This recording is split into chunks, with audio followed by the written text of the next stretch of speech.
અને ફોન આવ્યો કાકા. લાય લાય. હેલો. હલો. હા. કેમ ટેન્શન માં છો? ના લી હવે આ બધું ના, હું રેડિયો સાંભળું છું. તો બધું આવું બધું આયા કરે છે ને યુદ્ધનું ને બધું શું કરવાનું. હું તમને એમ કહું છું, તમારે ક્યારે ઇઝરાયલ કે ઈરાન જવાનો પ્લાન છે?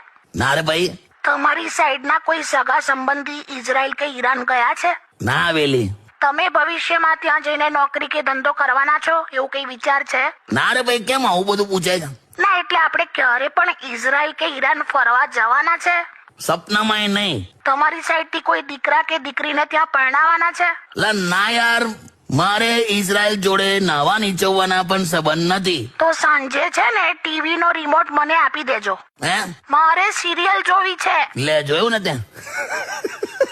લા આ તો કેવું પેલી વોર વાળી સિચ્યુએશન આવે તો શું થઈ શકે એવું બધું હવે અંદાજો આવે આપણને, એટલે જોવું છું. તો એવું હોય ને તો ડિસ્કવરી ચેનલ મૂકી દેજો. ડિસ્કવરી. એમાં જંગલમાં વગર ઓઇલ, ગેસ, ઇલેક્ટ્રિસિટી જીવન કેવી રીતે પસાર થાય ને એ બધું બતાડે છે. ઓકે?